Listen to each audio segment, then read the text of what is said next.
Hey guys, Eclipse education में आपका स्वागत है। जैसा कि आप जानते हैं, हमारे चैनल पे बिहार विधानसभा और बिहार विधान परिषद की तैयारी चल रही है। उसके तहत हम लोग प्रैक्टिस सेट की एक सीरीज चला रहे हैं। तो इस पे 4 प्रैक्टिस सेट ऑलरेडी आ गया है और 5वां भी आ गया था, जिसके 2 पोर्शन अपलोडेड हैं।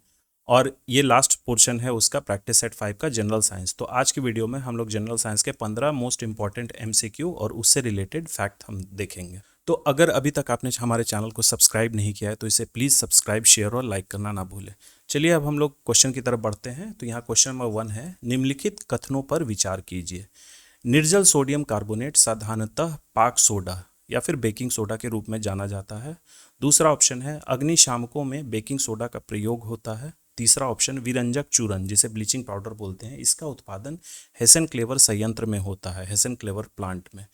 तो हमें बताना है निम्नलिखित कथनों में से कौन सा कथन सही है। तो इसका राइट आंसर होगा बी, ऑप्शन बी और ऑप्शन सी, ये दोनों सही है और ए गलत है। तो चलिए अब हम लोग थोड़ा सा इसके बारे में डिस्कस करते हैं। ब्लीचिंग पाउडर जो होता है इसे बोला जाता है कैल्शियम हाइपोक्लोराइड या फिर कैल्शियम ऑक्सीक्लोराइड, और इसका केमिकल फार्मूला होता है, कई बार एग्जाम में इस तरीके के भी सवाल आएंगे। इसका केमिकल फार्मूला ब्लीचिंग पाउडर का CaOCl2, ये होता है इसका केमिकल फार्मूला। अब इसकी बनावट जो होती है वो कैसे होती है, तो इस चूने के ऊपर क्लोरीन गैस को पास करवा के इसे तैयार किया जाता है, ब्लीचिंग पाउडर को। और इसका औद्योगिक तैयारी जो होता है वो हेसन क्लेवर विधि के माध्यम से किया जाता है। अब चलिए ऑप्शन नंबर 1 हम लोग देखते हैं ये गलत कैसे है। तो निर्जल सोडियम कार्बोनेट को आमतौर पर सोडा एस या फिर वॉशिंग सोडा के रूप में जाना जाता है, मतलब वो सोडा जिसे हम लोग कपड़े धुलने के लिए इस्तेमाल करते हैं। अब ऑप्शन बी देखते हैं, बेकिंग सोडा सोडियम बाइकार्बोनेट का उपयोग अग्निशामकों यंत्रों में किया जाता है, क्योंकि कार्बन डाइऑक्साइड का उत्पादन तब होता है जब यह आग की उच्च गर्मी के साथ प्रतिक्रिया करता है।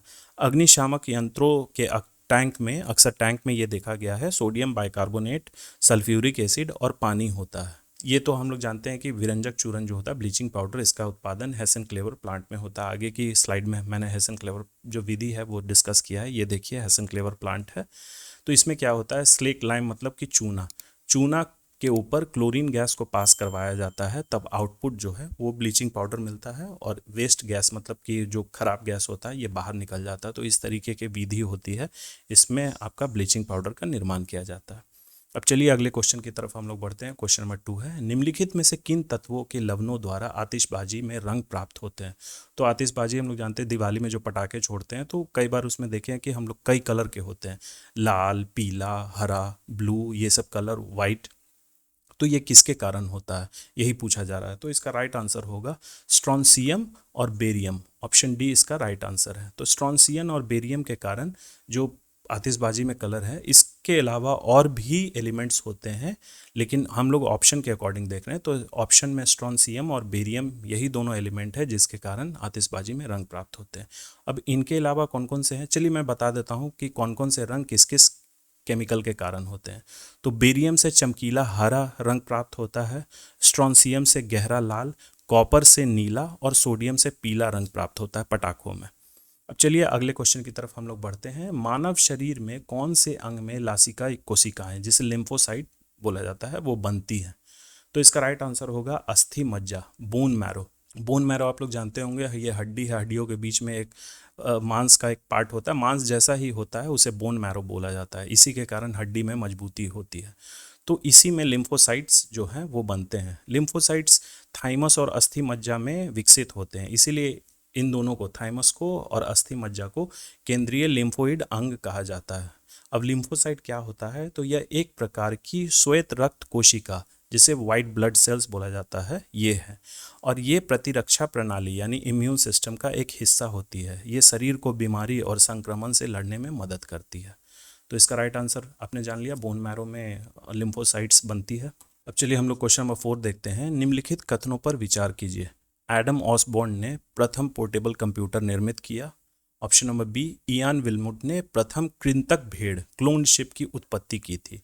तो हमें बताना है निम्नलिखित कथनों में से कौन सा सही है। तो इसका राइट आंसर होगा ए और बी दोनों, मतलब ये दोनों कथन सही है। तो चलिए इसके बारे में हम लोग थोड़ा सा फैक्ट जान लेते हैं। एडम ऑसबॉर्न ने पहला पोर्टेबल कंप्यूटर का निर्माण 1981 में किया था और इसका नाम ऑसबॉर्न 1 था। अब दूसरे ऑप्शन के बारे में जानते हैं। जुलाई 1996 में इयान विल्मट ने विश्व का पहला क्लोन्ड शिप को बनाया था और इस क्लोन्ड शिप का नाम था डॉली। निम्नलिखित में से कौन सा एक कथन सही नहीं है? यहाँ ध्यान दीजिएगा, पूछा जा रहा है सही नहीं है। तापमान के बढ़ने पर वायु में ध्वनि का वेग बढ़ता है। The velocity of sound in air increases with the increase in temperature. Option number B क्या बोल रहा है? आर्द्रता के बढ़ने पर वायु में ध्वनि का वेग कम हो जाता है। आयाम तथा आवृत्ति, जिसे एम्पलीट्यूड और फ्रीक्वेंसी बोला जाता है, उसके परिवर्तन से वायु में कोई प्रभावित नहीं होता। और वायु में ध्वनि वेग दाब पर निर्भर नहीं करता। तो यहाँ पूछा जा रहा है कौन सा एक सही नहीं है, तो इसका राइट आंसर होगा ऑप्शन बी। आर्द्रता के बढ़ने पर वायु में ध्वनि का वेग कम हो जाता है। ये कम नहीं होता है बल्कि बढ़ जाता है। अब इसका क्या कारण है, तो चलिए हम लोग देखते हैं। आर्द्रता, जिसे ह्यूमिडिटी बोला जाता है, उसके वृद्धि के साथ हवा में ध्वनि की गति बढ़ जाती है, क्योंकि आर्द्र हवा का घनत्व शुष्क हवा यानी ड्राई हेयर्स के घनत्व से कम होता है। और जैसे जैसे माध्यम का घनत्व घटता है, माध्यम में ध्वनि की गति बढ़ जाती है। इसीलिए शुष्क हवा की तुलना में आर्द्र हवा में ध्वनि की गति तेज होती है। अब चलिए क्वेश्चन नंबर 6 की तरफ हम लोग बढ़ते हैं। तो ये रहा क्वेश्चन नंबर 6। निम्न कथनों पर विचार कीजिए। 100 डिग्री सेल्सियस पर भाप तथा 100 डिग्री सेल्सियस पर उबलते जल की ऊष्मा की मात्रा एक समान होती है। बी है, बर्फ की संगठन गुप्त ऊष्मा तथा जल की वाष्पन गुप्त ऊष्मा बराबर होती है। ऑप्शन नंबर सी है, वातानुकूलित कक्षा में वायु में से वाष्पित कुंडली में ऊष्मा का निष्कर्षण होता है और द्रवित कुंडली पर ऊष्मा का निरासन होता है। In an air-conditioned orbit, heat is extracted from air in the evaporator coil and heat is dissipated in the fluidized coil. तो इसमें पूछा जा रहा है उपयुक्त कथन में से कौन सा एक कथन सही है, तो इसका राइट आंसर होगा केवल सी। सिर्फ सी जो है यही सही है। इसका क्या कारण है, तो चलिए हम लोग देखते हैं। वाष्पीकरणीय इवापोरेटर कॉइल इंडोर हवा से गर्मी उठाता है और कंडेंसर कॉइल बाहरी हवा में गर्मी छोड़ता है। ये एयर कंडीशन के बारे में बात हो रही है। जिस कमरा में एयर कंडीशन लगा हुआ है, तो ये वही पूछा जा रहा है कि एयर कंडीशन में किस तरीके का काम होता है, मैकेनिज्म होता है। वो हवा कहाँ से उठाती है, गर्म हवा कहाँ से उठाती है और ठंडा हवा कैसे फेंकती है।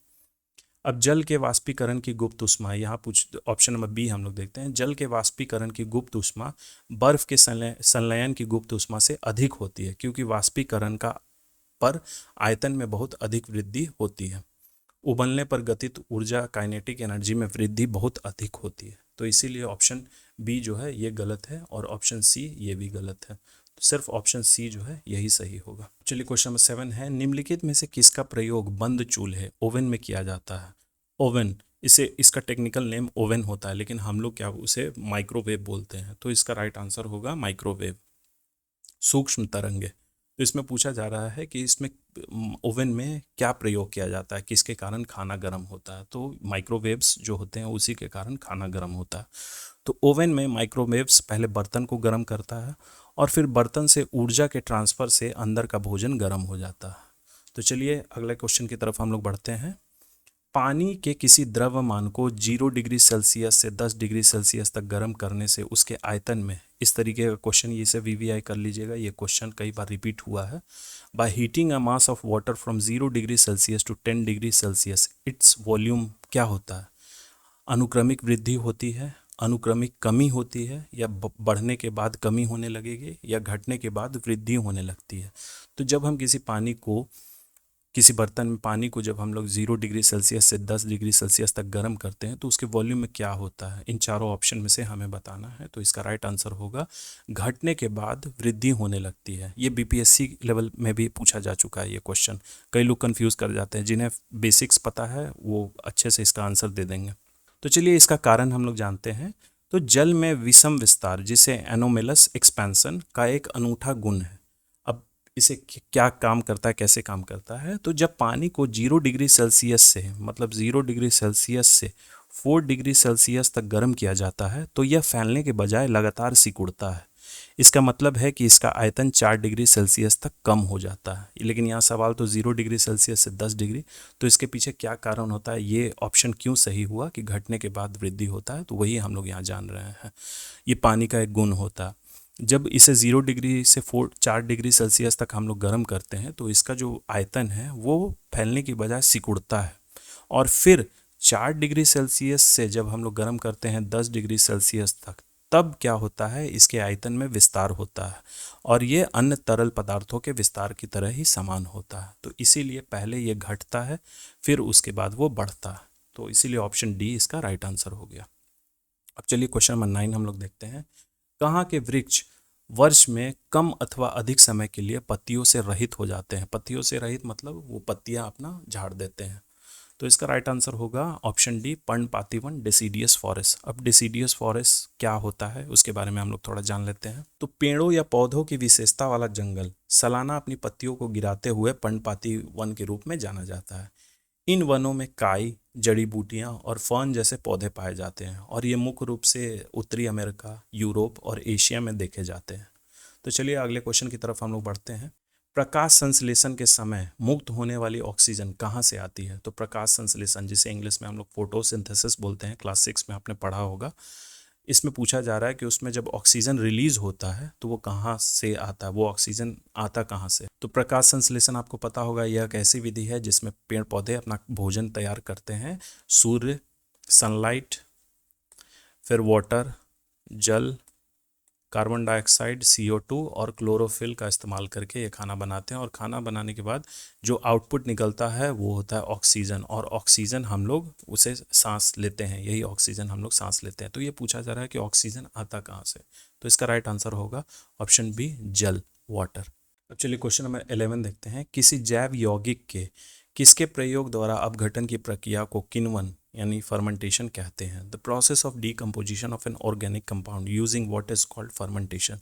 तो फर्मेंटेशन एक विधि है, वो यहाँ पूछा जा रहा है कि फर्मेंटेशन किसके इस्तेमाल के द्वारा, ऐसी कौन सी चीज़ होती है जो फर्मेंटेशन प्रक्रिया में मदद करती है? तो इसका राइट आंसर होगा एंजाइम्स, ऑप्शन बी, एंजाइम्स। तो एंजाइम्स क्या करते हैं? एंजाइम्स के कारण कार्बनिक यौगिक यानी ऑर्गेनिक कंपाउंड्स जो होते हैं उनका धीमा अपघटन होता है। तो स्लो डिकम्पोजिशन होता है किसी चीज़ का। अब जैसे उदाहरण के लिए हम लोग ले लेते हैं, तो चीनी को फर्मेंट करके एथेनॉल बनाया जाता है। तो चलिए अगले क्वेश्चन की तरफ बढ़ते हैं। क्वेश्चन नंबर 12 है, जब दो इलेक्ट्रॉन एक ही कक्ष में होते हैं तो उनमें क्या पाया जाता है? तो इसका राइट आंसर होगा विपरीत चक्रण।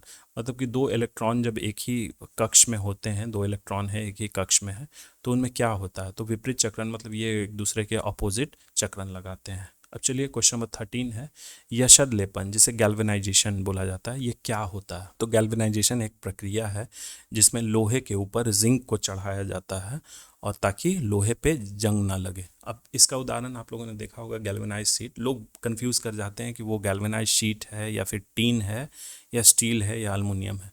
तो कई सारे रोड पे आप लोगों ने देखा होगा, साइड में वो इस तरीके का मटेरियल लगा रहता है रोड के किनारे।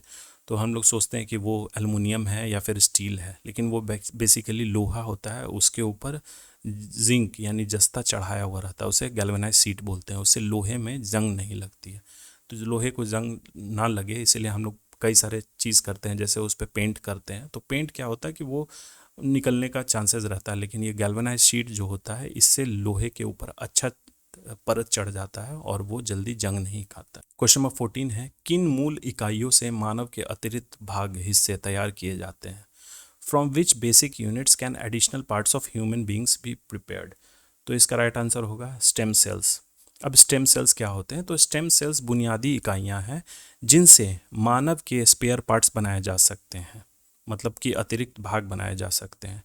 स्टेम सेल्स अद्वितीय हैं क्योंकि उनके पास शरीर में विभिन्न प्रकार की कोशिकाओं में विकसित होने की क्षमता है, जैसे कि तंत्रिका कोशिकाएं में वो बदल सकते हैं, हृदय कोशिकाएं में बदल सकते हैं, या फिर गुर्दे कोशिकाएं, और कई अन्य भी शामिल हैं इसमें। अब चलिए इस सीरीज़ का जो जनरल साइंस है उसका लास्ट क्वेश्चन, क्वेश्चन नंबर 15 हम लोग डिस्कस करते हैं। प्रक्षेपात्र का विकास किसने किया था? मतलब कि मिसाइल, मिसाइल का हिंदी होता है प्रक्षेपात्र। तो उसका विकास किसने इसे डेवलप किया था? तो इसका राइट आंसर होगा वर्नर वॉन ब्राउन। तो इन्होंने जर्मनी में 1936 में मिसाइल का इन्वेंशन किया था और ये पहली बार सफलतापूर्वक लॉन्च किया गया था 3 अक्टूबर 1942 को, और ये पहली बार इस्तेमाल किया गया था पेरिस के खिलाफ, जो कि 6 सितंबर 1944 को। तो चलिए यहाँ हमने जनरल साइंस के 15 मोस्ट इंपॉर्टेंट MCQ डिस्कस किया। अब बहुत जल्दी प्रैक्टिस सेट 6 लाऊंगा। माफ़ करिएगा, थोड़ा सा वीडियो लाने में मुझे विलम्ब हो जाता है, लेकिन आप लोग चैनल के साथ बने रहिएगा। बहुत जल्दी ही मैं पार्ट 6 प्रैक्टिस सेट ले आऊँगा। तो चलिए, थैंक यू फॉर वॉचिंग। और अगर आप लोग हमारे साथ टेलीग्राम पे जुड़ना चाहते हैं तो ये इसका QR कोड है, आप लोग इसे स्कैन करके ज्वाइन कर सकते हैं। मैं डिस्क्रिप्शन में लिंक भी अटैच कर दूंगा। So thank you.